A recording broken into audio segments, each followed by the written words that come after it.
जय श्री कृष्ण। श्लोक 4। हे देहधारियों में श्रेष्ठ निरंतर परिवर्तनशील यह भौतिक प्रकृति अधिभूत कहलाती है।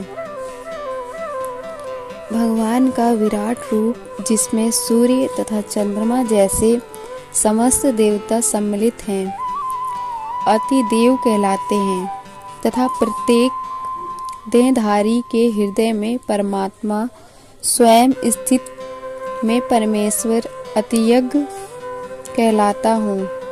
इसका तात्पर्य है कि यह भौतिक प्रकृति निरंतर परिवर्तित होती रहती है। सामान्यतः भौतिक शरीरों को 6 अवस्थाओं से निकलना होता है। वे प्रत्यन होते हैं, बढ़ते हैं, कुछ काल तक रहते हैं और कुछ गौण पदार्थ उत्पन्न करते हैं, क्षीण होते हैं और अंत में विलुप्त हो जाते हैं। यह भौतिक प्रकृति अधिभूत कहलाती है। यह किसी निश्चित समय में उत्पन्न की जाती है और किसी निश्चित समय में विनष्ट कर दी जाती है। परमेश्वर के विराट स्वरूप की धारणा जिसमें सारे देवता तथा उनके लोक सम्मिलित हैं, अतिदेव कहलाती है। प्रत्येक शरीर में आत्मा सहित परमात्मा का वास होता है, जो भगवान कृष्ण का अंश स्वरूप है। यह परमात्मा अतियज्ञ कहलाता है और हृदय में स्थित होता है। इस श्लोक के प्रसंग में एवं शब्द अत्यंत महत्वपूर्ण हैं, क्योंकि इसके द्वारा भगवान बल देकर कहते हैं कि परमात्मा उनसे भिन्न नहीं है। यह परमात्मा प्रत्येक आत्मा के पास आसीन है और आत्मा के कार्यकलापों का साक्षी है तथा आत्मा की विभिन्न चेतनाओं का उद्गमन है। यह परमात्मा प्रत्येक आत्मा को मुक्त भाव से कार्य करने की छूट देता है और उसके कार्यों में निगरानी रखता है। प्रत्येक के इन विविध स्वरूपों के सारे कार्य उस कृष्ण भावना भावित भक्त को स्वतः स्पष्ट हो जाते हैं, जो भगवान की दिव्य सेवा में लगा रहता है।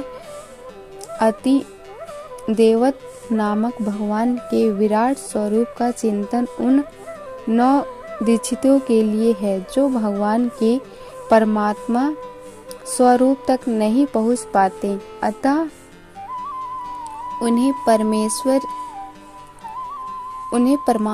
परामर्श दिया जाता है कि वे उस विराट स्वरूप का चिंतन करें, जिसके पांव अधोलोक हैं, जिसके नेत्र सूर्य तथा चंद्र हैं और जिसका सिर उच्च लोक है। श्लोक 5। और जीवन के अंत में जो केवल मेरा स्मरण करता हुआ शरीर का त्याग करता है, वह तुरंत मेरे स्वभाव को प्राप्त करता है। इसमें रच मात्र भी संदेह नहीं है।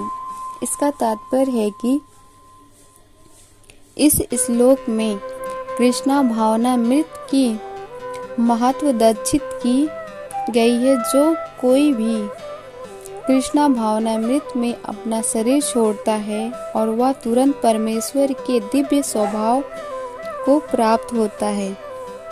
परमेश्वर शुद्ध है, अतः जो व्यक्ति कृष्णा भावना भावित होता है, वह शुद्ध होता है। स्मरण शब्द महत्वपूर्ण है। श्री कृष्ण का स्मरण उस अशुद्ध जीव से नहीं हो सकता जिसने भक्ति में रहकर कृष्णा भावनामृत का अभ्यास नहीं किया है। अतः मनुष्य को चाहिए कि जीवन की प्रारंभ में से ही कृष्णा भावनामृत का अभ्यास करे। यदि जीवन के अंत में सफलता वांछनीय है तो कृष्ण का स्मरण करना अनिवार्य है। अतः मनुष्य को निरंतर हरे कृष्णा कृष्णा कृष्णा हरे राम राम राम हरे राम इस महामंत्र का जप करना चाहिए। भगवान चैतन्य ने उपदेश दिया है कि मनुष्य को वृक्ष के समान सहित विष्णु होना चाहिए। हरे कृष्णा कृष्णा हरे हरे हरे राम राम राम हरे हरे का जप करने वाले व्यक्ति को अनेक व्यथाओं का सामना करना पड़ सकता है, तो भी इस महामंत्र का जप करते रहना चाहिए, जिसे जीवन के अंत समय में कृष्णा भावनामृत का पूरा लाभ प्राप्त हो।